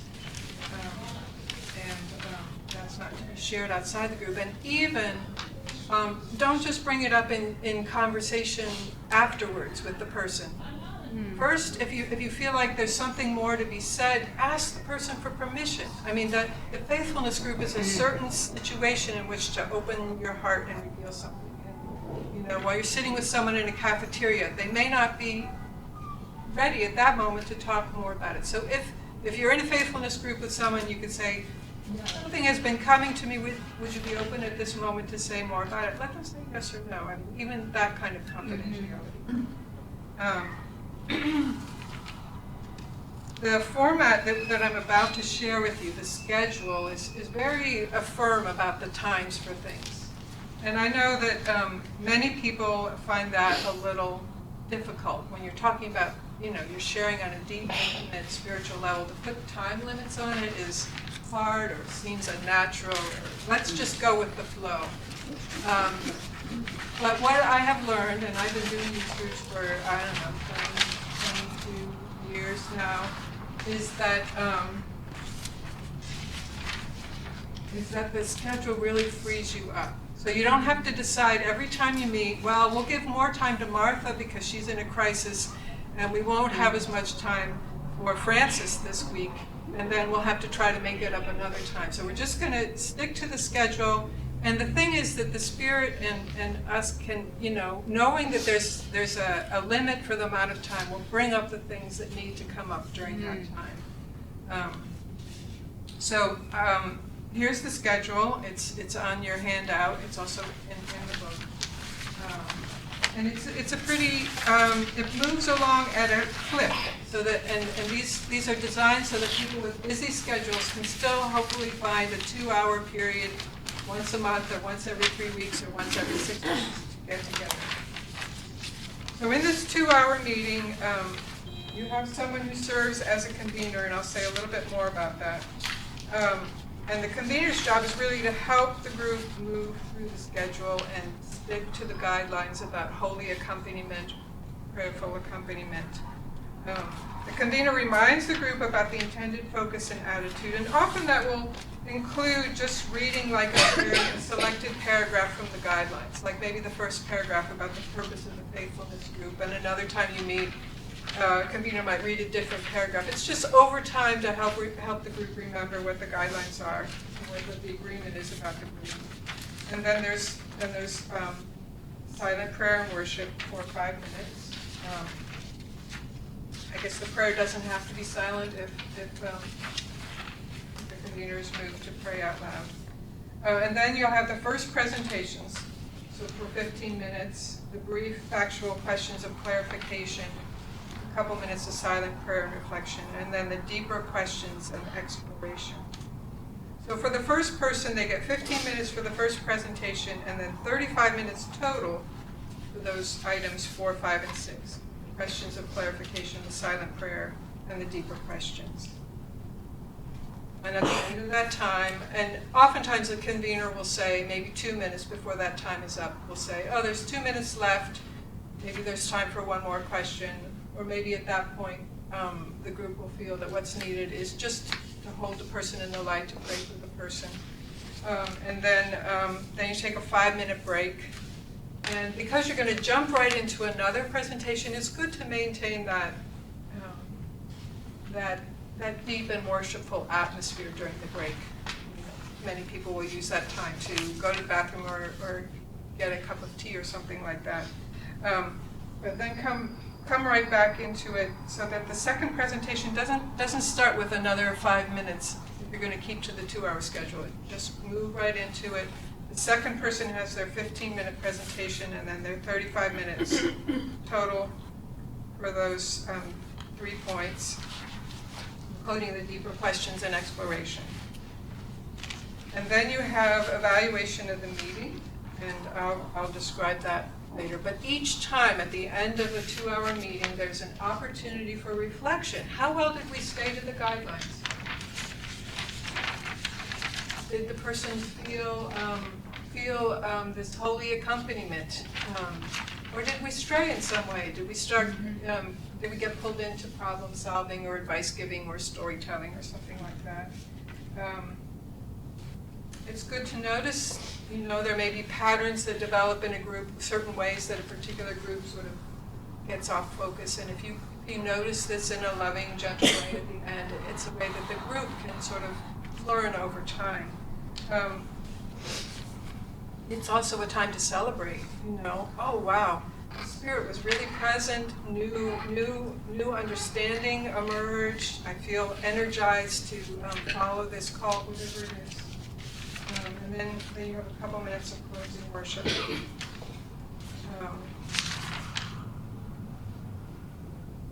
Some groups meet beforehand and share a meal together. And do some check-ins then, in which everybody can have a chance to. Usually at the end, you pick your time for your next time that you're going to meet. Sometimes it's the job of the convener, and the role of the convener rotates every time. It's a different person. It's not one person who's the leader of the group, but the leadership is shared, so one person will be the convener. The convener is not the same as the 2 people who are the presenters. They are freed of that responsibility of keeping time. But the convener may be the person who sends out the reminder of the next meeting. And then here on the last page of this handout are the questions to ask as you evaluate and process the meeting. This usually is more questions than you can answer in a 5-minute period. So again, over time you may look at different questions in your evaluation time. How well do we stay focused on those who are presenting and the relationship with God rather than the situation or those being served? Were there any moments when we strayed from our focus? For example, did we engage in problem solving or analysis? Did we just tell our own stories? What was the quality of our attention to the Spirit, and was there sufficient silence? Did we all remain faithful to the inner guide? How was God able to work through us as a team? Before we go to the pair practice on evoking questions, does anyone have any questions or comments just on this schedule and format for the faithfulness groups? And we're interested in questions that might be coming from the live streamers as well, which may require your attention. What do you need from us? If you have something coming up on the chat in the way of a question. Okay. Notice something on the wall. Dan? I'm curious curious about etiquette around bringing us back to focus. And I imagine that maybe sometimes I'm trying to formulate a question and maybe I'm not very good about figuring out how to say it. I'm kind of in process as I'm coming to it. And another person might be like, oh, you're off on a tangent, will you come back to topic? And then I might be offended. I'm just imagining, like, what is a good example and a good way to bring people back to focus or help people that are struggling to formulate a question. Like, they definitely feel something rising up. They want to ask their question. But sometimes we're so in process ourselves. But maybe there are ways you have come to get good at that. In my experience, it's rare to interrupt someone who's asking a question. Okay. It's more often that you save that comment for the reflections at the end. Because yes, it can cause an emotional disturbance in the group. If you get someone who's asking the question, in the middle of trying to ask a question. On the other hand, it's really good to be aware, if you're someone who takes a long time to ask a question, to be aware that doing that is actually taking the focus away from the person who we're trying to focus on, who we're trying to help. And I see this all the time. People are struggling with their questions, and they're so involved with their question that they're drawing all the attention to themselves. And it really is a loss for the person. So it is a discipline to learn. I may not have the question right. Can I say it in a simple, what's the simplest way I can say this? And also don't take time explaining, well, I'm in process with this and so forth. All of that is drawing attention to the questioner. So it's a matter of giving each other grace. Helping each other to know it's important to learn the discipline. It's not always easy to get out a question that's, it's coming from the spirit and it's asking something you haven't encountered before. So give each other grace in both directions, is what I would say. And usually a better time to do that is at the end, not in the middle, it's actually in the middle of the question. Although, there may be a question and an answer, and then you can say, before the next question, can we have some silence?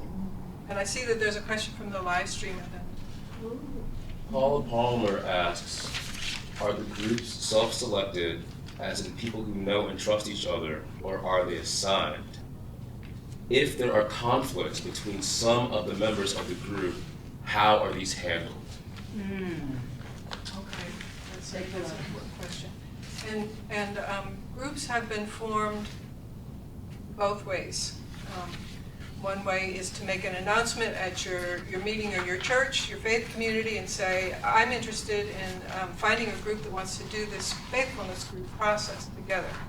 And we're going to have a meeting on this date, and we're going to talk about it, and maybe we'll have a little pair practice so you get more of a sense of it. And then out of the people who just show up, you can form one or more groups depending upon how many people after hearing about it are still interested, or how many people are willing to commit to meet, 4 times or 6 times, and then see if they want to go forward. Sometimes there's always at least that much selection going on. I've never heard of a group that was actually assigned by a committee. Although there may be a group of, a church or a meeting might say, okay, we've got these 8 people who've learned about it and they want to do it, and then someone would help them figure out which 2 groups are we going to meet in, and that might involve what time can you meet. Some people can meet during the day, some people can meet in the evening, some people can only meet on Sunday morning, so then there's that process of sorting. The other way to do it is to invite particular people that you think would be good people to be in a group with. Most of the groups that I have been in have involved inviting people or inviting people to come and hear about it, and then those who are interested will go further. Once the group has been formed, usually the group will agree about who to invite next. People leave, and then there's more space in the group. So there are different ways to form it. The question of conflicts,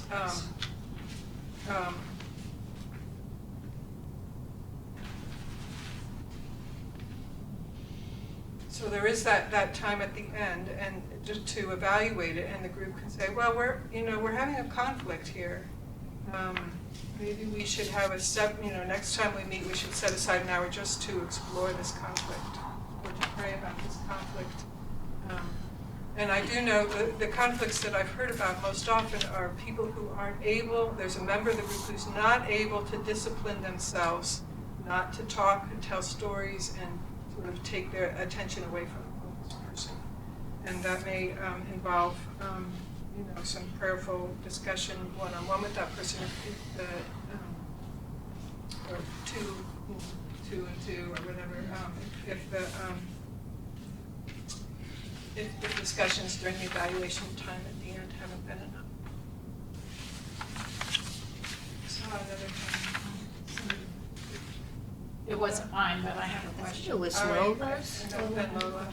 I didn't actually have a question, I had a comment that was following up on what Ruth Ann was saying about if you tend to need time to vocalize I think part of this entire process is about vocalizing our way to clarity. Yeah, vocalizing our way to clarity. And sometimes if you have a question and you can't actually get there, and you don't want to, like Marcelle said, take too much of the focus away from the focused person, I can find myself saying things like, I'm curious about this little piece. Tell me more about that. So I don't have to figure out what's the question, but I can tease out that little spot where my question is, and sort of offer the focused person an opportunity to expand. And I think when we were doing the listening, and Berta did that really well with me, in that she asked me to expand. Well, what does that word surrender really mean? And so that I just wanted to offer that as an experience of. Thank you.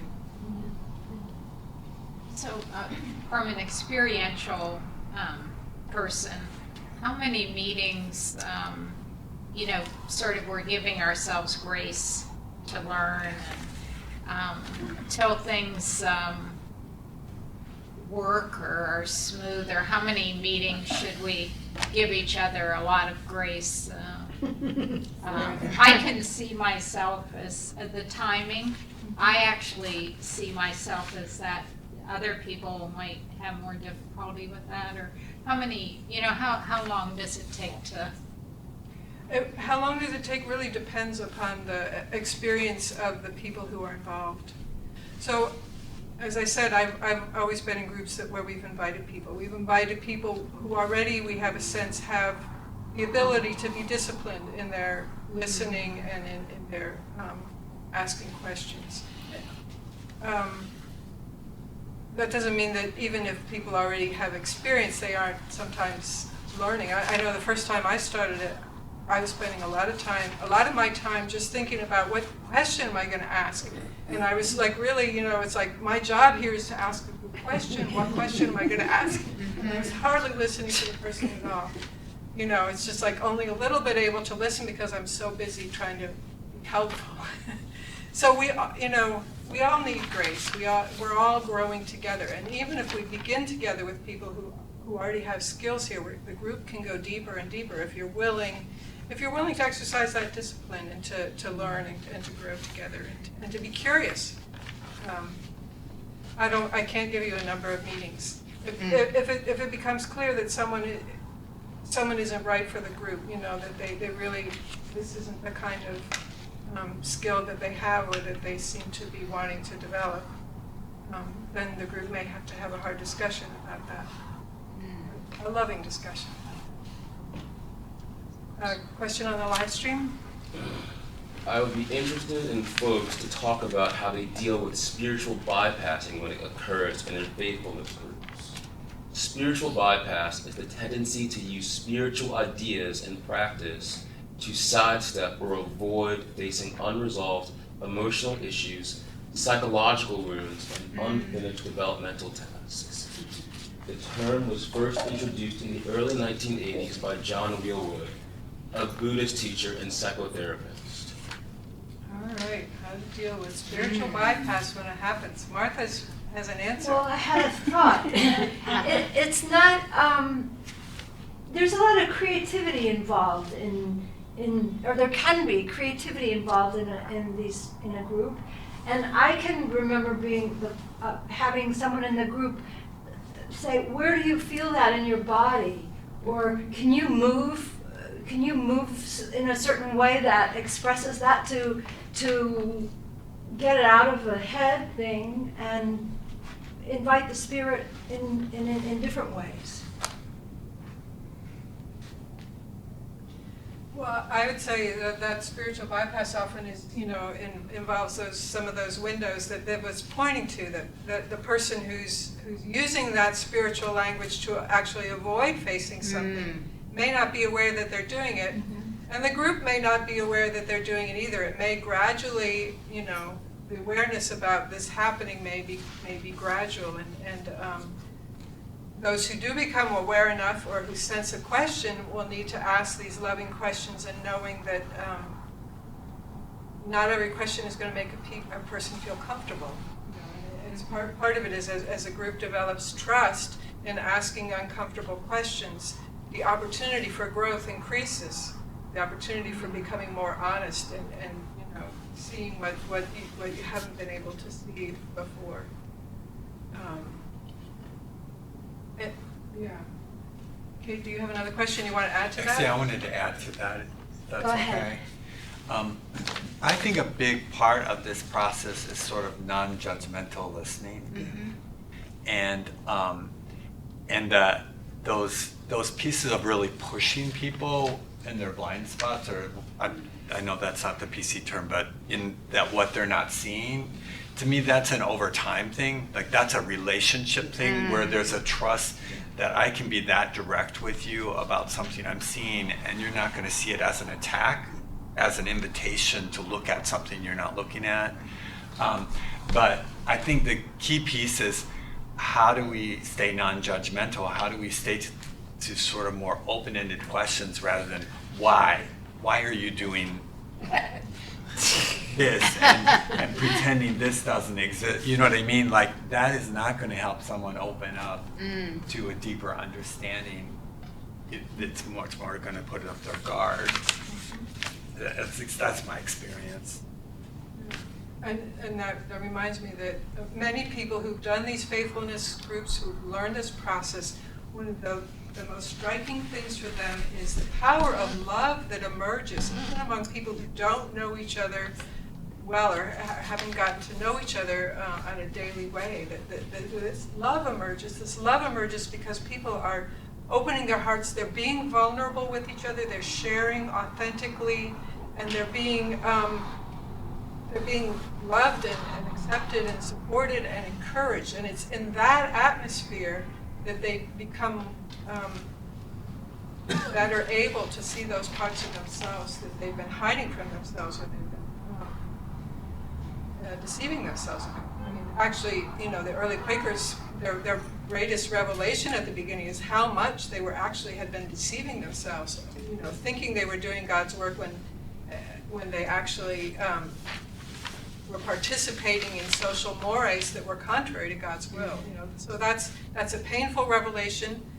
It's a loving thing to help people see that, but it's we're going to do it in the way that Francis said. It's a loving, non-judgmental way that allows people to see the truth of what's going on.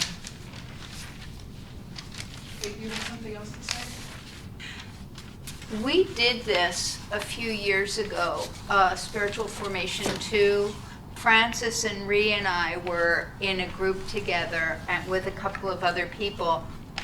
And I found it really hard. I found it really annoying with the prescriptions or prescriptions of time. And I feel as though I'm gaining a much better visceral understanding of what it is now. And it's something that's exciting me a lot. Wonderful. Joanne and then Susan? Going back to what we were saying about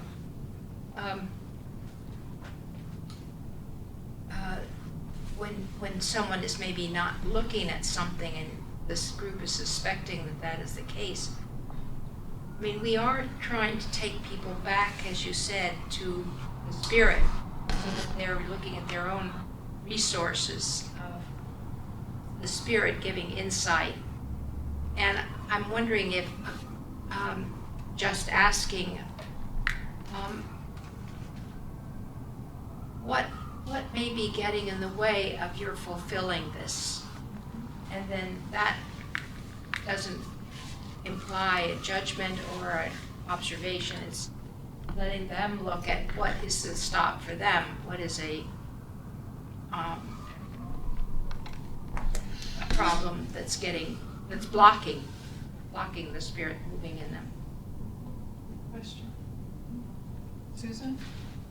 Maybe this doesn't need to be said, but I'm remembering that asking the question shouldn't be disguised advice.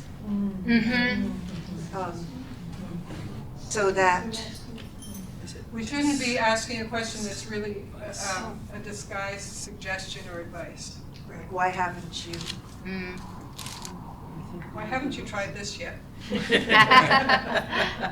That's not a question. Have you tried? Good point. Marcelle, I'm wondering, I know that you're about to step into an exercise. And given the time, I'm wondering whether we want to take lunch until 1 and then come back and do that exercise so that we're keeping the live streamers sort of on the 1 o'clock afternoon slot. I think that's a good idea. And we can decide whether to do that exercise and go on with the rest of the schedule. So 1 o'clock, come on back. Live streamers, you have a different link to hook up to on the releasingministry.org. Go to the About tab, go to Releasing Ministry, Ops, and pick afternoon. Great. Thank you. Thank you.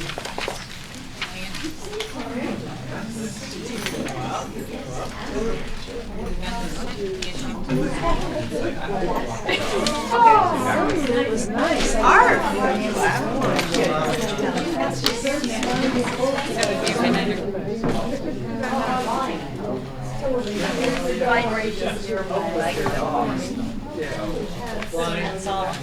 Sending good vibrations to her. Participated in small groups. Did you bring a lunch? Yeah. Okay. I think it was, yeah. Where do you come from today? Those empty seats right here. I thought it was Because I hit a lot of traffic this morning with the Trying to get around. It sort of indicates. And do you have a faith community?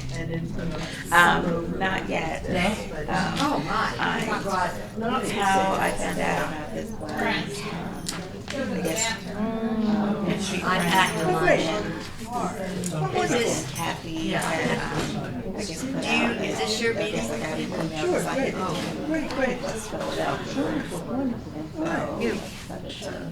I have quarters. I have quarters.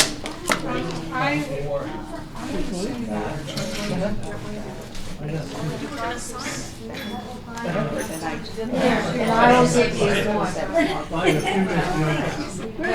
I'm going out. I guess I'm reading the materials.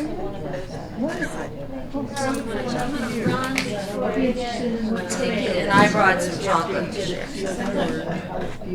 I'm not actually. Hello, Miss Kate. Hi, how are you, Diana? Oh, you're gonna get up.